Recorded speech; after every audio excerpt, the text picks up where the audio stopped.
What is up, motherfuckers? Coming to you live from Phuket for episode 105 of Thompsin and Other Disappointments. Here's a fun fact for you.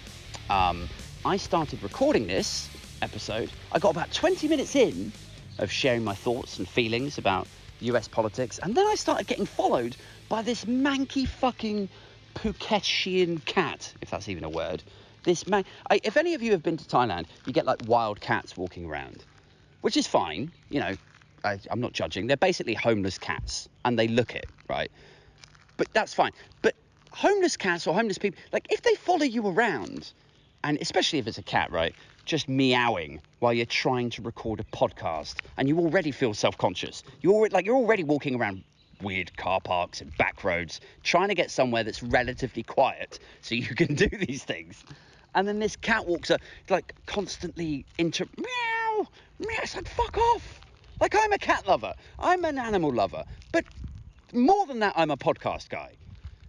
Don't test me in terms of where my prioritizations sit with this. Anyway, let me get into this. Let's talk about US politics. There's loads going on over there at the moment, so let's not waste time talking about fucking cats. Liz Cheney, Dick Cheney's daughter, is in the news. She got booted out of her Wyoming seat yesterday. And it's, you know what is funny? Before we even really jump into that, let's talk for a minute about the transition of the Cheneys, the rebranding, the PR campaign that we have seen and are continuing to see. Like, do you remember back in the day when it was like Iraq and Afghanistan and, you know, Dick Cheney advising George W. Bush? When it was that Cheney, everyone looked at Cheney like he was the sort of, you know, this Darth Vader kind of guy, if not, you know, a sort of, you know, a brains, like the evil genius behind the madness of George Bush. You know, he was seen as the dark and devious evil guy behind George W. Bush's presidency, who was willing to sacrifice Iraqi or, you know, Afghan lives for the sake of oil was the charge or the implication. And now what a journey we've been on. Now we're at a point where his daughter, Liz Cheney, was a House of Representatives representative in Wyoming, and she is seen as very much the voice of reason. Like, we've gone from like dark overlord, evil genius, murderer, to like, actually, yeah, she makes some fucking sense. She made some good points. That gives you an indication. That should give you pause in terms of how far we've sunk in the last 20 years. How bad shit's gotten that we now look at a Cheney like, I think I'm with her over these motherfuckers. Anyway, Liz Cheney is in the news because, she's Dick Cheney's daughter, but she got booted out of her seat yesterday, and I talked a bit about this on TikTok, but I thought I would talk about it a bit more in depth now on this, because truly, like, US politics is just mad right now. You know, we thought we'd hit the nadir with the 2016 election of Donald Trump. That felt like the bottom to me, you know. Do you remember when he came down the escalator at Trump Tower to say that Clinton had called to concede, and it was a bit dimly lit, and we were all like, this is like something out of a dystopian movie, like this is rock bottom here. Like, how the fuck have we ended up with a sociopathic game show host as leader of the free world? You know, how is this guy? Most of the people in his own party say he's, you know, they say it outright, openly, that he's a con man. How has he won the presidency? That felt like the nadir to me. And then came all the crazy shit in his presidency. You know, calling countries shitholes, insulting world leaders, backing out of treaties and sitting there with his arms crossed. You know, Merkel and others looking at him like, what the fuck are you doing? You bellend. You're going to ruin the planet. And he's like, no, go suck a dick badly. You know, like just obnoxious, ignorant. Then there's the Stormy Daniels shit, giving his daughter and her husband key jobs in the White House, and this just unrelenting tsunami of lies, just a fire hose, blasting lies into your face every day, every briefing with, I don't know, Kellyanne Conway or Sarah Huckabee Sanders or... And then you have like the pandemic, bleach nonsense that killed 2 people. So right up to and including all of that, and then right into the January the 6th riots and the hearings about it afterwards. Every time it has felt like we've hit rock bottom. Another layer deeper. And then you would get Trump administration, bit part types, extras, like special guest stars who you saw in like one episode. On this episode, special guest star Johnny Smith-Jones, And these people would somehow get roped into shit, like you never see really much of them or heard of them before, but suddenly they are prime suspect in whatever mad shit Donald Trump has gotten up to. They get like a presidential invite to a velvet roped off section just under this bus. You'd see those guys going to jail instead of Trump. Supporting cast members getting indicted and jailed, basically. And every time it's felt like, well, this has to be where it kind of stops. These MAGA hat cunts keep digging. They keep barrel scraping. And if they do it for long enough, eventually they're going to find their dignity.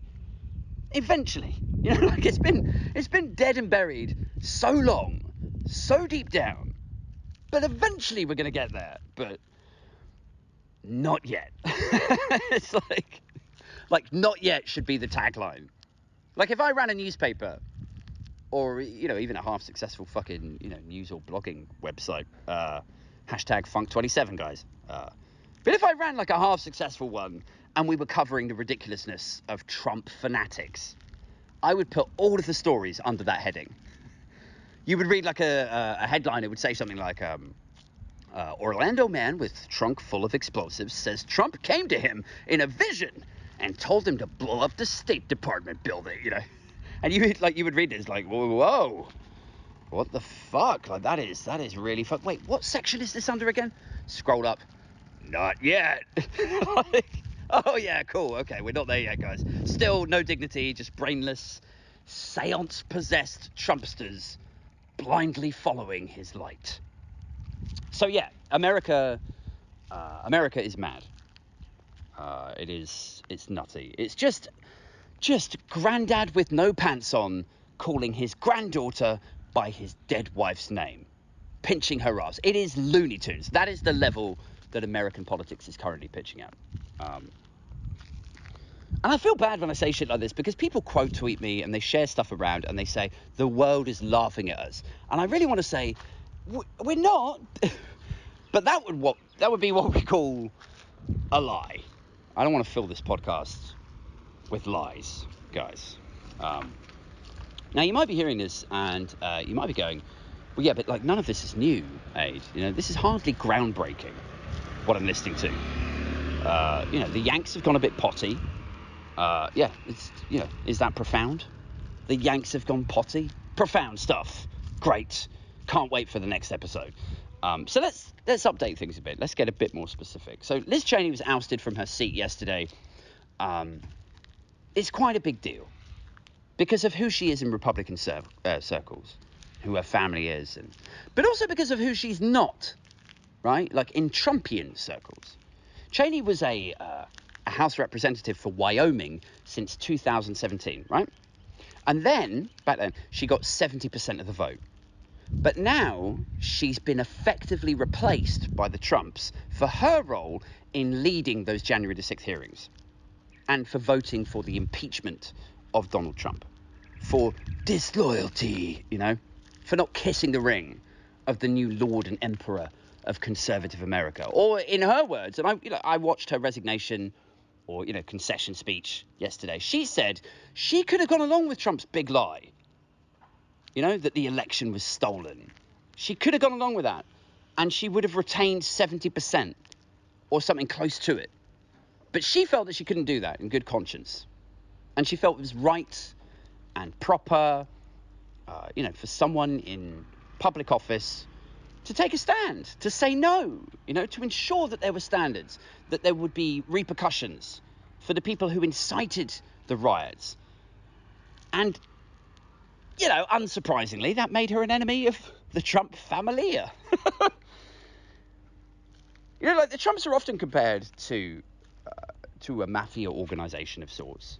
If you've ever read shit about the mafia before, one of the hallmarks is that they put family into key positions of power and influence who then put their friends and relatives into similar positions of power and influence. And before you know it, like, the whole thing is fucked, and it's almost impossible to disentangle the corruption, the nepotism, the biases, the favour they show to like-minded or connected or quote-unquote made individuals. And so then no one gets prosecuted. People are quietly moved from one post to another instead of getting fired or imprisoned. And, you know, I'm not saying the Trumps are a full-blown mafia family, but, you know, like, his daughter was installed in the White House, and her husband, Jared Kushner, was installed in the White House, and Don Jr. is going to end up being the next Donald Trump, you know? Like, you can see that shit coming a mile off, right? And Liz Cheney isn't of that breed, so to speak. She, you know, seemingly has principles. She doesn't want to see her party or the country descend into the sort of basket case sham democracy where people who lose elections stamp their feet and say the other guy cheated, and so it's irrelevant or it's not valid. You know, she doesn't want to see that happen at every single election. A total tanking in standards in public life. She's all about free and fair elections and supporting the courts who concluded that this one, and, you know, concluded that this one was free, fair and valid, and that they just happened to lose this one, right? And she's all about investigating the extent to which people who claim that it was rigged then riled up the cosplay fucking QAnonsters. And the extent to which, I don't know, they might be complicit in the deaths of the 6 people who died in those riots. That's the thing, like, we always think about the January 6th riots as like, oh yeah, it's just a load of people with flags and weird helmets and shit on, and they stormed the Capitol building, and it was a bit silly, but some of them got jailed. Trump didn't pardon them, and, you know, that's the end of it. It was all a bit silly, lots of costumes, the end. People fucking died that day. There's sort of, you know, families grieving over that nonsense. And there should be repercussions for that. There should be a hearing where people go, to what extent did Donald Trump or Donald Trump Jr. or certain journalists, in quotes, you know, Sean Hannity, I think, was telling Trump to just dial it down. Fucking wind it in, bro. Just say that you accept the result and then we'll keep pushing forward. I don't know what his stance is now on the big lie. I suspect he's had a similar sort of reawakening of the Trump Kool-Aid kind of effect. Seems to be the case with a lot of them, where they texted the Trumps on that day and said, you got to tell him to fucking wind it in. And now, some months later, they're like, yeah, but I actually believe all of that stuff now. It's politically and career convenient for me to believe that and to continue telling people that the election was stolen, and so that's what I shall do. Anyway, Cheney was not willing to jump on that train. And so they hate her. And they hate her for the same reason that you hate that handsome motherfucker that got the girl that time. Like, you couldn't. I know it seems like a weird metaphor or a weird analogy, but bear with me, indulge me. You remember that time, like, you couldn't quite get your shit together. You couldn't pluck up the courage to ask her out, walk up to her and say, oh, can I get you a drink? Like, do you want to have a dance? Or, you know, oh, I'm going to this gig on Saturday. Do you want to come with me? Like, or even just like a fairly bold, you know, hey, look, you don't know me, but I'm going to be over there all night. I promise I won't hassle you. I'm just literally saying I think you're beautiful and I'd love to get to know you. And if you would also like to get to know me or just have a chat or something, I will be over there, and I'm looking forward to getting to know you. Like, if you were that charming and then you just left her the fuck alone, you could have done that, right? But you didn't. You didn't get your shit together. And then this handsome prick swans over, lays down a line. It works. They leave together and they have a nice night, enjoying each other's bodies in 3 hours of consensual sexual intercourse among adults. Among adults? That sounds like some sort of orgy, doesn't it? You know what I mean. 2 people meet up, they go home, they enjoy each other.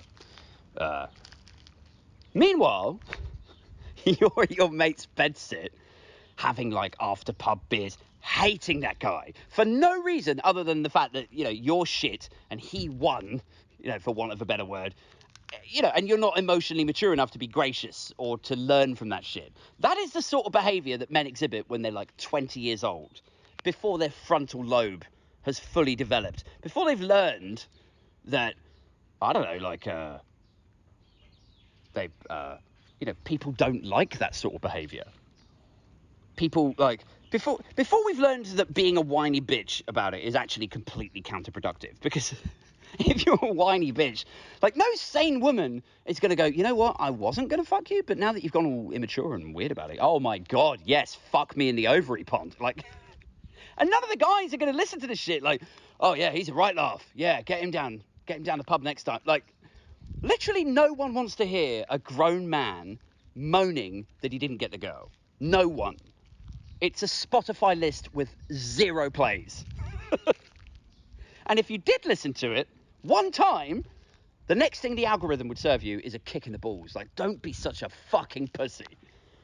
Why are you listening to this? Like, but as I say, fortunately, it's behavior that most men grow out of.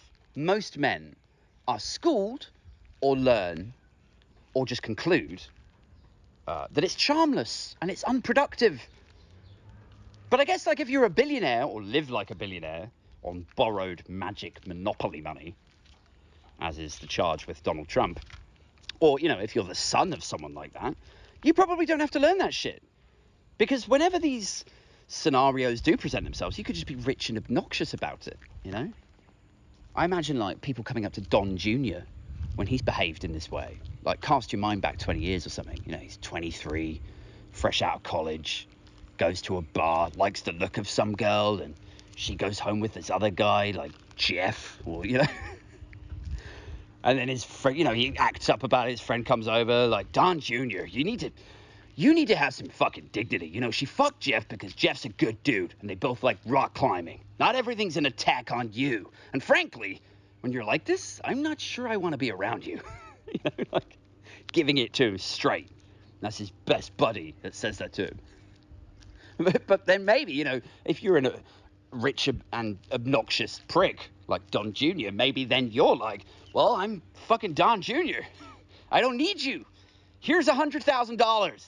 I don't like the words that you're saying, so I'll just pay you to fuck off and pay someone else to say nice ones. You know, like, you don't, if you're rich and obnoxious, maybe these are lessons that you don't learn, is what I'm saying. So that's them. They're a family of emotionally stunted, arrested development, drenched fucking lunatics. Everything is stolen or sabotaged by people who are trying to attack them. And anything that's not is a testament to their genius, you know? None of them have faults or lessons to learn.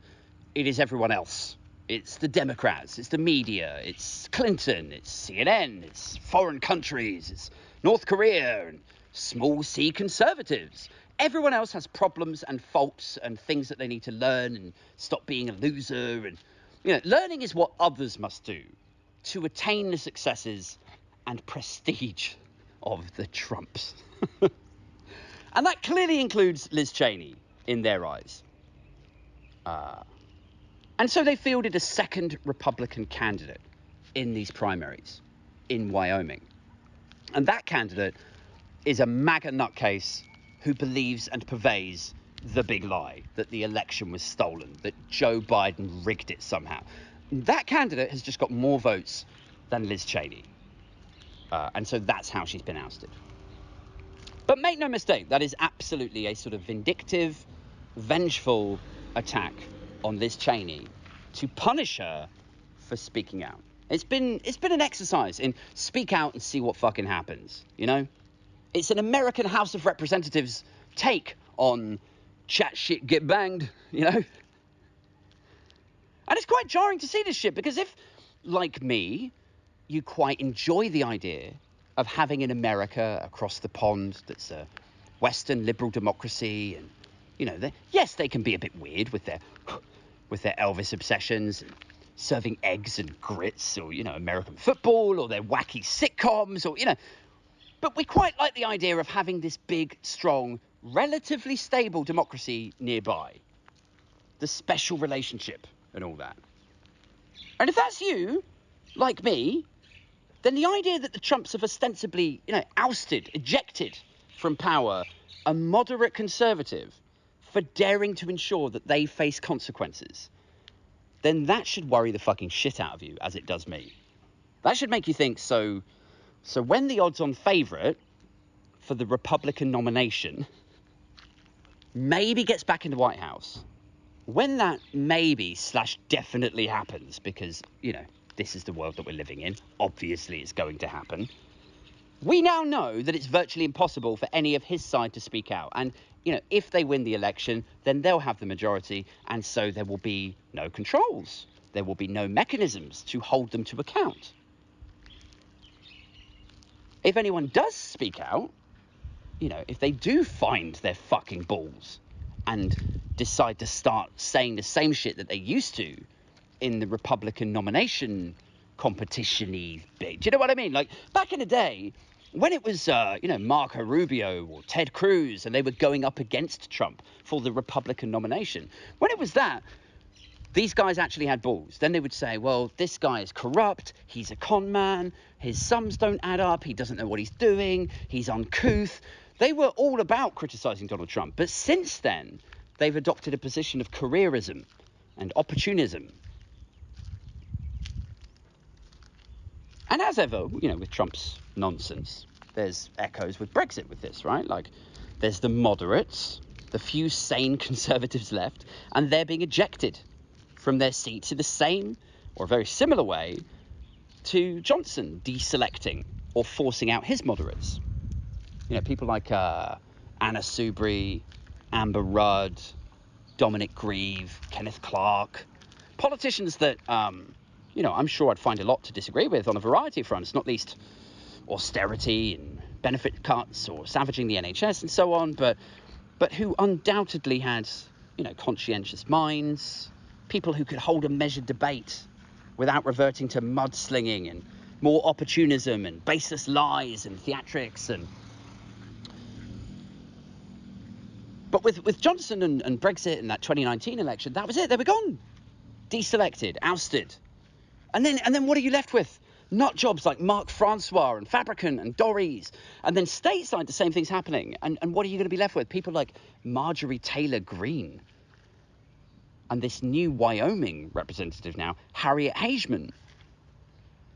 Or Greg Abbott down in Texas.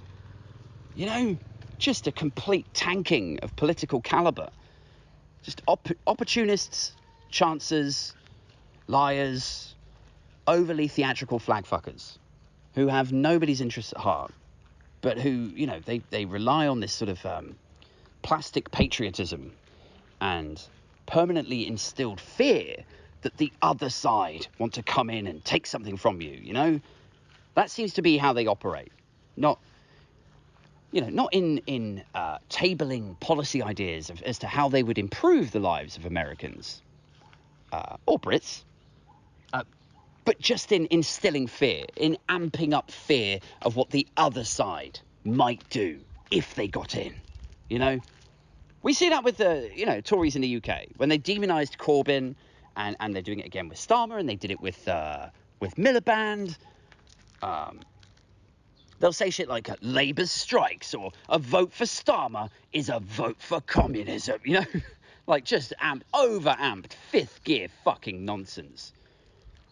I'd like to know how we get in a situation where shit tons, like huge swathes of Labour voters are like, oh, I hate Starmer, he's a red Tory. But at the same time, the right-wing press are just like, a vote for Starmer is a vote for communism. Like... Could you guys sit down and have a chat around a table? I feel like you need to exchange ideas or something. Or if you're in the US, it's the same. If you vote Democrat, they'll cancel your name and call you by your pronouns instead and make every third child gay to hit quota. Stay American, stay Republican. It's like that sort of, it's just weird fear of the other side and shitty balls patriotism. To paper over the fact that they have no actual political talent or principles or ideas or vision. They got no idea of what America in, say, 2030 should look like. What they need to invest in now to ensure that they can have a purely electric economy or, a purely green renewables economy and survive the fucking implosion of the oil markets whenever that happens. Let's not go down that tangent again, Aid. Come on, try and keep it light. They're just there to, attain power is basically true of the Republican Party, certainly the Trump side of the Republican Party, of which, most of it is now. and the modern Conservative Party. They're there to retain power. It is power for power's sake. They have no fucking idea what to do with it, though. It's like in the UK, you can imagine like a junior aide or like, a strategy director or something going into number 10 and, what can we do to keep the plebs happy for one more week while we siphon billions out of the tax coffers and give it to friends who will later give us a board roll, with fucking inflated salaries and shares so we can get that money back. Like, what can we do to take their eyes off the ball of that shit, but sort of, broadly speaking, keep them happy? How can we keep the plebs happy this week? Somebody else goes like, we could fix the NHS. The NHS is like a national religion. Everyone wants the NHS to work. Why don't we fix the NHS? That'd make the plebs happy. And then they would be like, oh, fuck off. Obviously not. That would cost 100 billion. That is money that could be going to donors, for fuck's sake. Something cheap, something superficial, something that just sparingly pleases the plebs, but offers no actual improvement to their lives. And then someone else steps in like, well, we could tell them that we're banning pronouns in pubs. That's perfect. Call Paul at the Mail. Get it front headline in the Mail, right? Common sense returns Weatherspoons to ban woke pronouns. That will please millions of people and offer no real change or improvement to their lives, and it will cost us fuck all. It's genius. Call Paul now. Like, they're not banning pronouns, by the way. I'm just giving you pivot points of how this shit works. Whether it's the proms or poppies or a statue or cancel culture or woke civil service training sessions, it's always a distraction from real shit. Like the NHS is collapsing. Energy prices are going to rob your children of their future. The rivers are full of literal shit. Schools are talking about closing 2 days a week to deal with the costs. Students are getting crushed by debt. The housing crisis is utterly, irretrievably fucked. And it's like, but I don't care about actually helping people. I mean, you didn't think I got into public office to help people, did you? Oh, dear Lord, boy. You've got a lot to learn, haven't you? I did it to make dodgy deals, to get boardroom roles afterwards, to engage in nepotism and to enrich myself and my family. Right, but, I mean, couldn't you just try to fix one of these things? Couldn't you just appear to be trying to be fixing shit? Look, over there, it's a footballer taking the knee. It's always a distraction. And it'll be the same in the US, Like, how on earth anyone in Marjorie Taylor Greene's Georgia constituency, how can anyone feel like she's in it to help them? That is beyond me. Like, our politicians have their faults. Clearly. It's a fucking understatement of the decade. But at the very fucking least, like, the bar is so low now, at the very least, they put tweets out that say shit like, had a great time, North Shropshire Treehouse Building Initiative today. Building tree houses for kids gives homeless people a sense of purpose, and it gives kids a much needed dark and unsupervised den up in a tree where they can do God knows what to each other without a supervising adult that can see them, and then they'll probably stumble out and fall 20 feet and break their fucking neck. But wait, no, that went really dark. You know what I mean, though? Like British politicians sometimes tweet shit about each other, and it can get a bit uncouth and classless. But a lot of the time, it's just, mundane nonsense, like, helped out at a food bank today. Important work by amazing people. Hashtag love Devon. That's the kind of shit that they tweet out. And a picture of them, smiling, helping with some staff, or, whatever. With Marjorie Taylor Greene, you look at her Twitter, and it's like a fucking... It's a 12-year-old's. It's like a cracked up Facebook stepmom. With, links to radicalized shit blogs and flag accounts, and like there's seriously nothing on there about helping people, nothing about what they're looking to achieve if they win in 2024, or new initiatives, or making college free to give people more social mobility, or nothing about specific families or schools or hospitals that she's visiting. It's all just fucked up, tribal, combative war talk. It's like, doesn't she have like a PA or someone, or a helper from the Republican Party, senior up, can see she's got a high profile. They're like, maybe, if we want people to take her seriously, maybe we just give her a helping hand. Just give her some guidance here. Ms. Green, could you put a tweet out about the school fair? She's trying to raise money for a new roof for the library. I don't understand how is that going to help Donald Trump? It's just everything is Trump and stolen elections and crooked Biden and vaccine skepticism and defund the FBI. Like if you saw this content on your mum's Facebook, you'd be worried, right? This is not the internet activity of a sane person. This is frantic, hectic, irrational nonsense. You are insane, woman. You need to be de-radicalized. Ship her over to Sunak, quick. And if it was like your mum or your sister, you'd be concerned, right?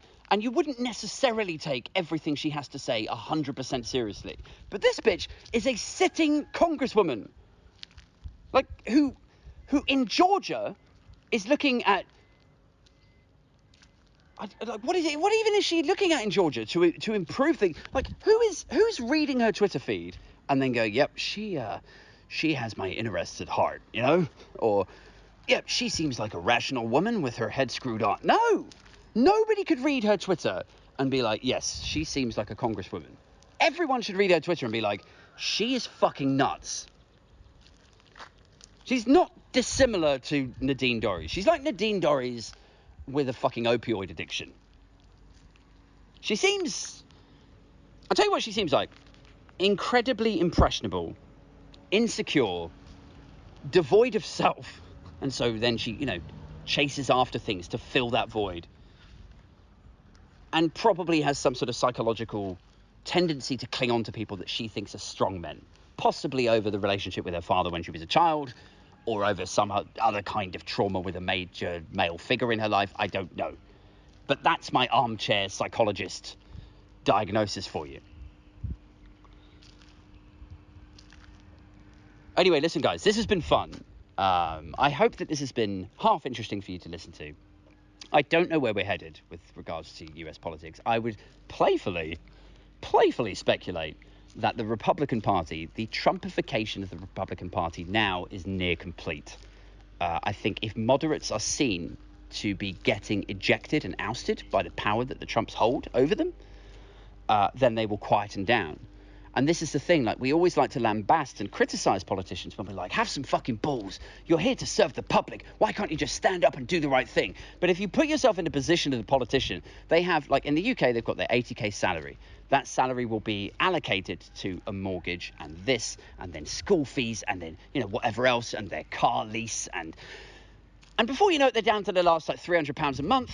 And the idea that they could quit and just walk out of their role as an MP is like, wow, I would be in serious financial trouble immediately.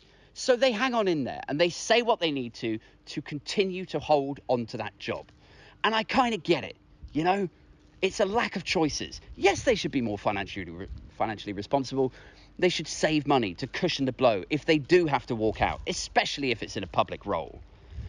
But also being realistic, do you think they have that money allocated? Do you think they've got any options? I would suggest playfully, again, that even overseas, like in the Republican Party, that these guys who are on, like, congresswomen or congressmen or senators who are on, I don't even know, $150,000 a year, $300,000 a year, I bet that money's allocated and spent. And I bet when they're threatened with the possibility of being ejected, it's like, hey, what are you going to say when you go up on the stage on Friday? I was going to say, I fucking hate Trump. I think he's crooked. I think he's a liar. The election wasn't stolen, and I think he should hang up his gloves.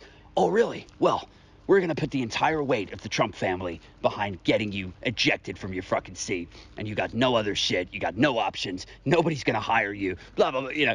Suddenly then you're backed into a corner. You're like, I've been giving it some thought, and actually I fucking love Trump. Yeah, I will sacrifice my dignity and conduct and standards in public life because, I suppose it goes down to the whole, me first, like selfishness, self-serving attitude of conservatives in general. It's like, fuck everyone else, fuck the standards that I'm soiling. I will tank the standards in public life of this country that I claim to love if it keeps me in my fucking job and helps to pay off my mortgage for another year before I'm probably ejected anyway. Like, I kind of get it. Maybe you do too. I don't know. Do I sound like I'm being sympathetic to them? I hope not. I'm just saying I understand how these people end up piping down. I think probably what's going to happen next is people will row back on their criticism of Donald Trump if they sit within the Republican Party. But I also think the two aces that the Republican Party have got up their sleeves still now is that Biden is pretty shit and that Murdoch controls, like, in terms of his control of the media landscape in the US, whether it's the New York Post or Fox News, they are funneling out this idea that the election was somehow illegitimate. And I think I've said this on a previous episode, that 70% of Republicans, 70%, which is like over 100 million people in America, truly believe that that election was not won legitimately. And I think when you've got that level of instability, and I think when you've got FBI raids happening, and I think when you've got people driving into buildings in DC and shooting themselves, or like trying to blow shit up, or people shooting up FBI officers, I think best case scenario, like Kamala Harris gets rid of Biden ASAP and they find somebody to stand against Trump, and they immediately channel some serious improvements to the working class of America. Because at the moment, like, you know, I joke about these people on TikTok. I play like roles and characters where I'm a sort of idiot Trump voter. But you have to accept that there are huge swathes of these people who have been neglected for so long, and they don't have options, and they can't just go back to college and retrain. They are living off welfare, but they all get a vote. And when somebody like Donald Trump steps up and they go, I'm going to speak up for all of you, you know, however disingenuous that is, when he stands there and says, it's not your fault that you're broke and you've got no options, it's the fault of the Mexicans, or it's the fault of the Democrats, I'm going to drain the swamp, you can understand how that populism takes hold, takes root. So unless the Democrats really push forward with some sort of New Deal agenda to drastically re-employ and give options to the working class of America, I would say it is almost a dead cert that Donald Trump, A, becomes the Republican nomination, and B, that they win the next election. And if they get in, I seriously weep for the future of democratic America, because I think, as we saw in his last presidency, he absolutely has no issue with dismantling and attacking the institutions that prop up American democracy. Anyway, sorry, bit of a sort of side rant. Got very serious there towards the end. I hope this is enjoyable for you in some sort of gallows humor, disgustingly dark, we're all in this together sort of fashion. Just want to give a quick shout out to the Patreons. We now have 11. I set a target not so long ago to get to 10, and then we would do the London event. That is going to take place on the 27th of October in London. It's a Thursday night. So thanks very much to the Patreons for jumping on. Anyone that joins the Patreon between now and then is, of course, also welcome. The current list, I'm just going to say personal thank yous to you guys. So here we go. Thanks to Rax, Kerry, Oliver, Silent, Alex, and then Chris D, Chris P, T-Rex, Sarah, Ricardo, and Paul. You guys rock my world. And thanks very much for supporting the podcast. If you are not supporting the podcast, but you are enjoying sequential episodes, but you don't want to jump on the Patreon, maybe you're not in a position to. I mean, I will say this, there's 3 tiers on there. Like, I think it's £3 a month is the cheap one, which is really just to buy me a beer, just to say, hey, thanks for the pod. Here's a beer, mate. The next one up is I think it's a £5 a month. And then you're a certified a Thompsoner. God help me. I cringe whenever I say that. But that's, £3 a month is a doff of the cap. £5 a month, you're a true supporter. And then there's a third tier, which is £10 a month, which is utterly fucking ridiculous. Ignore that. If you want to jump on it, great. That would be amazing. I'm always very, very appreciative to all the supporters, and they all get a shout out when I'm walking around with my phone and I can actually access Wi-Fi in Thailand to read the names off of Patreon. They get a shout out. If you are enjoying it but you're not in a position to support it, though, all I would ask is, if you're enjoying the podcast, copy and share an episode of the pod that you've enjoyed. So you can just go down to the little share button. It's usually like an upwards arrow or something. You can tap that, copy the link, and then just go into WhatsApp or something and say, hey, I've been listening to this guy. I think maybe this might be your sort of thing, and share it around. Because then, I'm growing through word of mouth, and that's always really, really good too. So thanks once again for tuning in. And whoa, almost slipped over there. I do the same. Almost a tragic end to the episode there. Almost slipped over and broke my fucking neck. Yes, thanks once again. I'll leave you on that rather weird, unscripted note. And I'll be back with a new episode very, very soon. Thanks very much. Ciao for now. Bye.